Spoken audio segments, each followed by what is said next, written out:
Erling Braut Haaland is not merely a striker, he is a phenomenon, a statistical anomaly, a generational presence who forces football analysts, coaches, and fans to rethink what a modern No.9 looks like. The debate around whether he is the best striker in the world is not just a football conversation. It is a cultural one, a generational one, and in many ways a conversation about what we value most in the sport. In an era where forwards are now expected to be creators, facilitators, playmakers, pressers, tacticians, and defenders from the front, Haaland stands as a reminder of what once made football terrifying. For defenders, a striker whose very existence can bend the game in his direction. His numbers are so outrageous that they almost numb the senses. His presence is so overwhelming that it redefines tactics, formations, and the mental state of defenders. And his consistency, even in the most demanding league in the world, forces even his critics to pause. To understand whether Haaland is the best striker in the world, one must go deeper than goals scored. One must analyze his impact on space, on structure, on psychology, on the very geometry of a match. Yet goals, those precious, game-altering, emotion-shifting goals, cannot be ignored, and Haaland's relationship with them is unlike anything we've seen in the modern era. Since arriving in the Premier League, a league where the margin for error is razor-thin, Haaland has produced numbers that belong to legends and outliers. He has scored in bursts, in clusters, in explosions that break games apart. He has scored with his left foot, right foot, with his head, with instinctive toe pokes, with ice-cold one-on-one finishes, with thunderous strikes that make goalkeepers freeze. He converts half chances at the rate others convert tap-ins. His goal-per-game ratio in the Champions League, the most elite, unforgiving stage, remains one of the best in history. He reaches landmarks faster than Ronaldo, faster than Messi, faster than Lewandowski. He hits milestone after milestone with an almost unsettling ease, like a glitch in football's natural order. And yet, the question remains, does scoring, at this volume, with this frequency, with this absurd consistency, automatically make him the best striker in the world? Or is there something more? Because being the best striker depends on what one values most in a striker. If goals alone decide the debate, then Haaland sits at the throne without needing further discussion. But the game today demands a multi-dimensional analysis. Teams press with coordinated triggers. Build-up play begins from the front. Modern strikers are judged not only for the moments they finish, but also for the movements they create, the passes they break lines with, the chaos they generate, the defensive contributions they initiate. And this is where the debate becomes richer. Haaland is not a Firmino-like false nine. He is not a Benzema-like deep connector. He is not a Harry Kane-style quarterback from the front. Many strikers drop deep to create. Haaland stays high to destroy. Many strikers facilitate possession. Haaland threatens space. Many strikers operate in tight pockets. Haaland thrives in violent, open corridors where his speed becomes a weapon of fear. His game is built on verticality rather than intricacy. His strength is devastation, not decoration. So the debate becomes, does his extraordinary finishing outweigh any limitations in link-up play? Does his gravity, the fact that he occupies to defenders at all times, provide more value than any creative striker could? Does the sheer terror he inspires make him the best, even if he doesn't play like a traditional all-around forward? Manchester City, a club defined by precision, pattern, rhythm, and positional play, reshaped itself for him. Pep Guardiola, known for favoring fluid, rotating front lines, pivoted toward a direct, devastating, vertical threat. That alone shows Haaland's power. He is not just scoring goals, he is bending a system that once operated without a striker, and City didn't become weaker, they became more unpredictable. Teams can defend possession, they cannot defend inevitability. When Haaland starts running behind your defensive line, the match becomes a countdown to disaster. And yet the best part is that defenders know what he is going to do and still cannot stop it. That sense of inevitability is not common in football. Only players like Ronaldo in his prime, Messi at his peak, or prime Lewandowski had it. Haaland has it at 24. That is the heart of the argument in his favor. He makes scoring look industrial, repeatable, almost routine. And the greatest compliment for a striker is that nothing about scoring feels surprising. But the discussion cannot ignore his weaknesses or perceived weaknesses, because this is where many argue against his crown. His link-up play, while improving, is not elite. His passing range is functional, not exceptional. He does not drop deep to rotate play like Kane, nor does he glide between lines like Benzema. In tight blocks, Haaland can appear isolated, sometimes frustrated, occasionally starving for service. Teams that sit extremely deep can reduce his explosive advantage. When the supply chain is disrupted, Haaland becomes mortal rather than mythical, and that raises a legitimate question. If a striker can be nullified by denying him service, can he truly be the best? Or is the best striker one who can reinvent the game when supply runs dry? It is a fair critique, but one must also weigh it against the reality that few teams can keep him quiet for long. His movement is too sharp, his instincts too polished, his timing too supernatural. Strikers can be limited in some areas and still be the best if the one thing they are unmatched in, scoring, carries more weight than everything else combined. And with Haaland, it often does. Then there is mentality, the intangible engine behind every great striker. Haaland possesses an insatiable hunger that borders on obsession. He celebrates goals like a player scoring his first professional strike every time. His desire is relentless, his willingness to improve evident. His competitive aggression a thing managers love and defenders fear. He does not shrink under pressure, he swallows it whole. He does not need multiple touches to settle, he thrives on chaos. He is built for the big moments. He has proven that in Dortmund, at Salzburg, at City, in Europe. And this, too, is a trait that cannot be taught. You can teach movement, technique, timing, but you cannot teach a striker to crave goals like air. And yet, even with all this evidence, the question remains fascinating because football's beauty lies in interpretation. The best striker may not always be the best goal scorer. The best goal scorer may not always be the best all-around player. And what Haaland represents is a challenge to football's evolution. That maybe the art of pure finishing is still the most valuable currency in the sport. But the debate has only begun.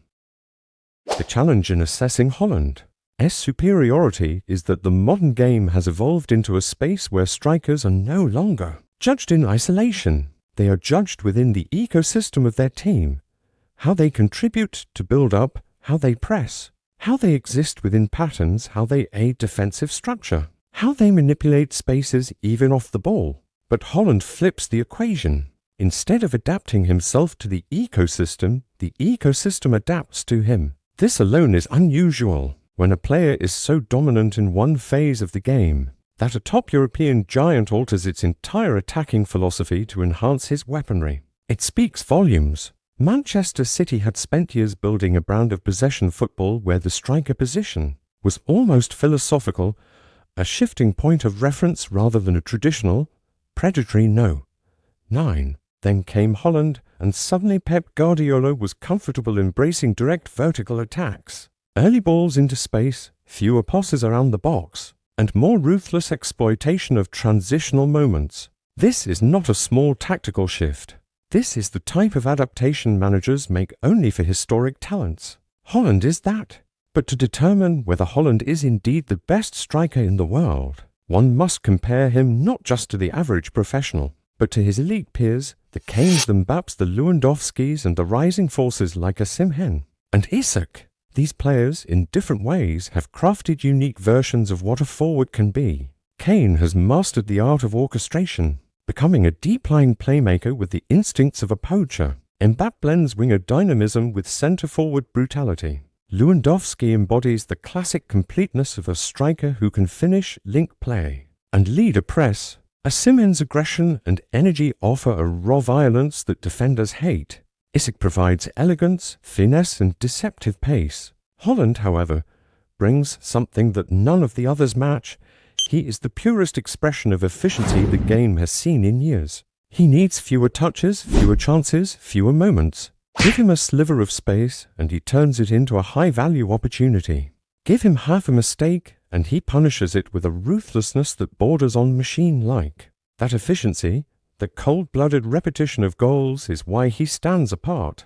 Still, efficiency is not the only metric. There are moments where Haaland struggles to influence games in ways elite forwards sometimes must. In matches where space is limited, where the defensive block is packed tightly around the penalty area, Haaland can appear disconnected. His greatest threat, his devastating acceleration and power in open channels, loses some value when defenders sit deep and refuse to be drawn out. This is where critics find ammunition. They argue that a best striker should dominate in all scenarios, not only in transitional ones or in matches where space is available. They argue that a striker who needs the system to function around him may be less complete than one who can adapt to various shapes of games. They argue that goal scoring, while essential, cannot be the sole criterion. And in fairness, these are arguments worth taking seriously. Football at the elite level is filled with teams who sit deep, defend in numbers, and dare strikers to beat them in tight quarters.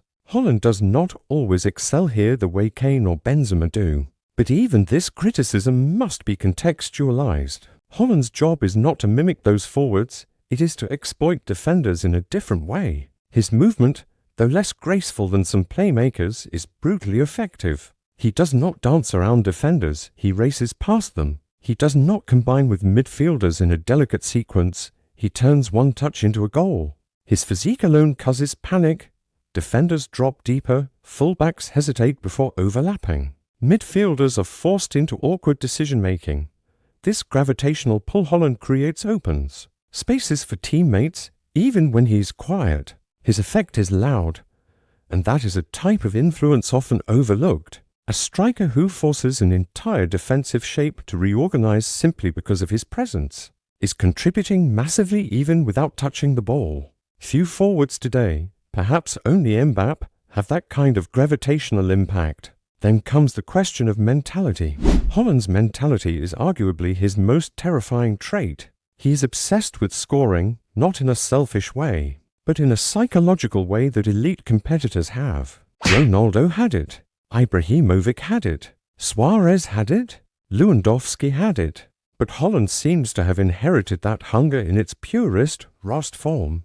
He plays like someone who cannot accept the existence of a match where he does not score. He has spoken openly about visualizing goals. His body language is that of a predator deprived of a kill when he misses opportunities. This is the type of fire managers dream of. A striker who demands more from himself than anyone else demands from him. And when a striker with that mentality is paired with numbers that break records, the argument becomes stronger and stronger. Maybe he is indeed the best. But another layer must be considered: longevity. To be the best striker in the world, one must not simply have the best numbers in a single season or two. One must show dominance over a sustained period. Haaland has already done more than enough to demonstrate consistency. But critics argue that he must maintain this level for years across different competitions and tactical shifts. This is not unfair. Football has seen meteoric rises followed by equally rapid declines. Physical profiles like Haaland's, imposing, powerful, reliant on bursts, can sometimes taper with injuries or wear and tear. But so far, he has shown extraordinary resilience and his fitness levels remain high. Even with minor setbacks, he returns stronger, hungrier, sharper. Then there is the question of adaptability. What happens if Haaland moves to another league? What happens if he plays under a coach who does not prioritize verticality? What happens if City's creative machinery becomes less dominant? These hypotheticals fuel the argument that his dominance is partially contextual. But this line of thinking often undervalues his individual quality. Haaland succeeded at Salzburg, at Dortmund, and now at City, 3 different systems, 3 different competitive levels, 3 different tactical demands. The one constant has been him. He finds goals everywhere. He finds danger everywhere. He finds ways to turn chances into certainties even when the style of football shifts. And then there is the emotional aspect, the feeling one gets when Haaland is on the pitch. Analysts can debate tactics and movements, but football also has a visceral component. When Haaland starts running, there is a collective inhale in the stadium. When he touches the ball near the box, there is an anticipation that something inevitable is about to unfold. When he shrugs off defenders with a mix of brute strength and predatory instinct, the entire match feels tilted toward him.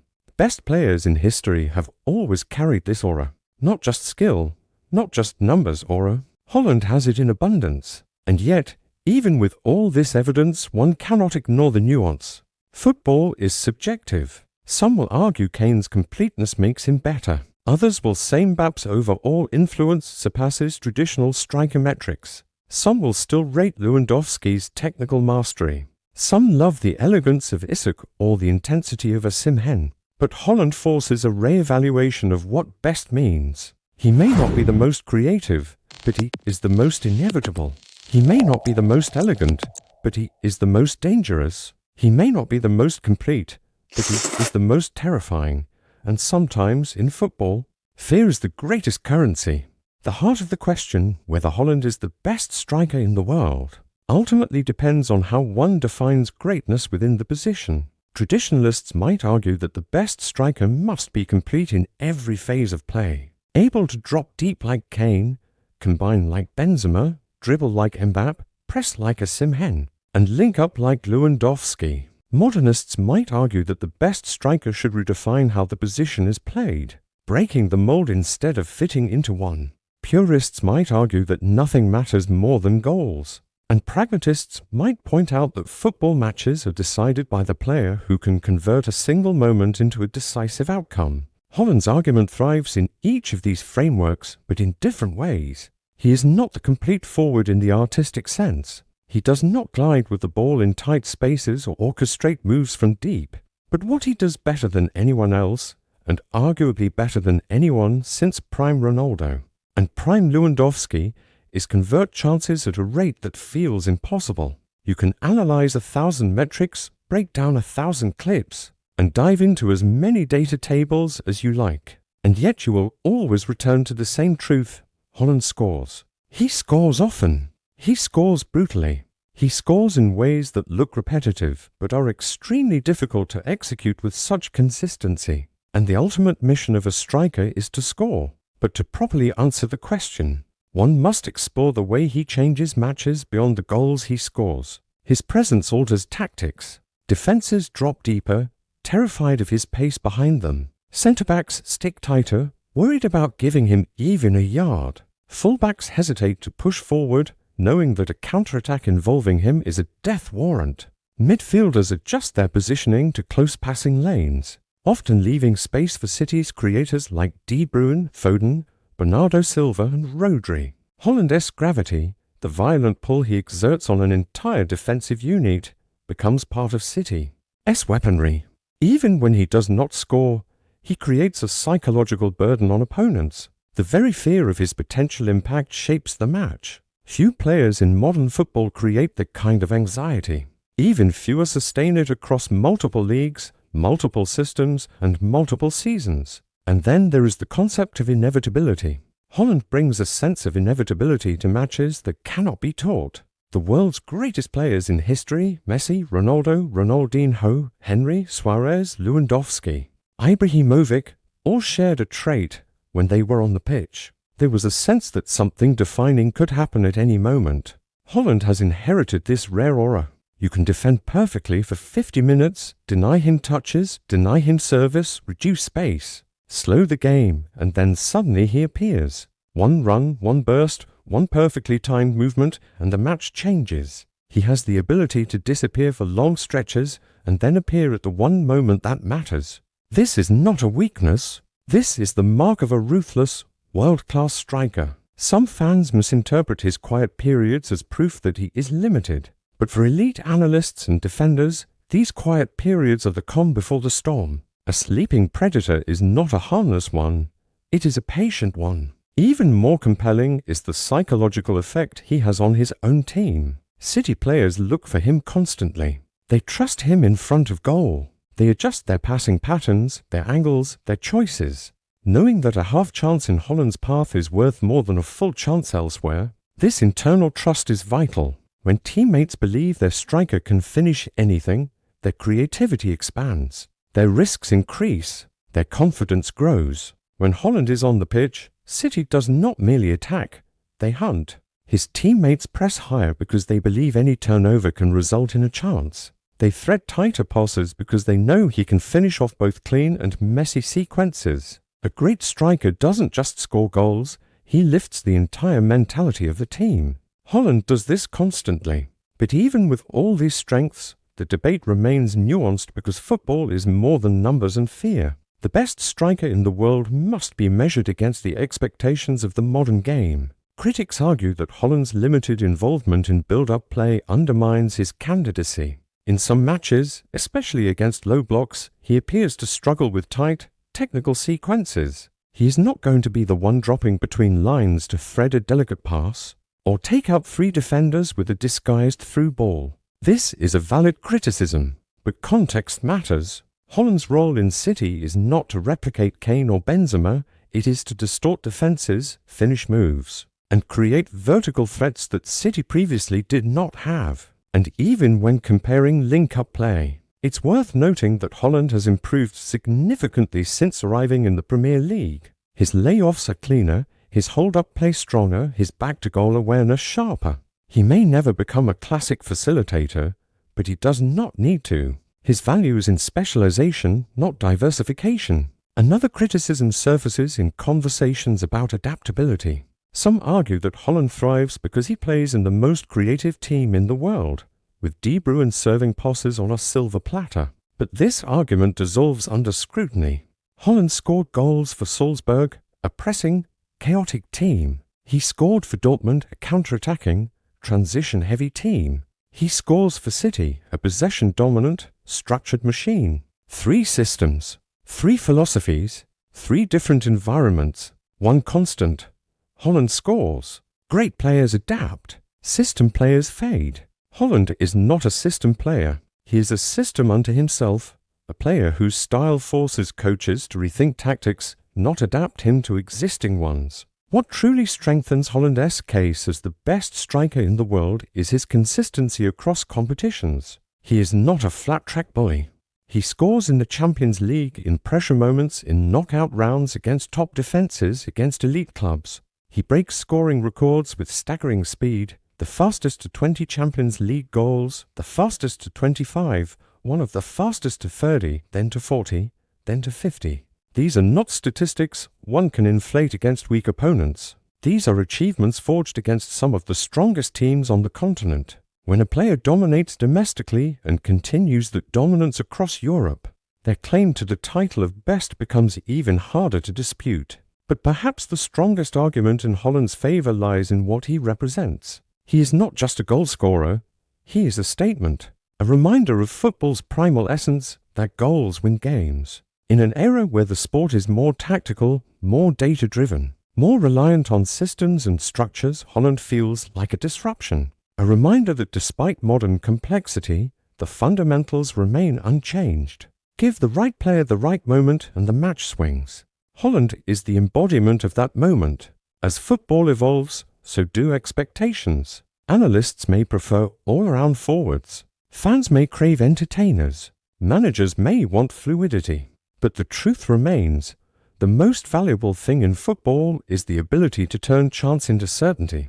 Haaland does this better than anyone in the world. He may not be the most elegant striker, he may not be the most technically refined, he may not be the most complete, but he is the most inevitable. And inevitability is the ultimate currency of greatness. So, is Haaland the best striker in the world? If one values inevitability, fear, efficiency, dominance and goal scoring at historic levels, then the answer is yes. If one believes the striker's role is primarily to score, the answer is yes. If one believes the best striker should be the player who most consistently changes the geometry of a match with the fewest touches, the answer is yes. Even if one argues for a more rounded definition, Haaland remains firmly in the conversation, not outside it. The debate will continue, as it should.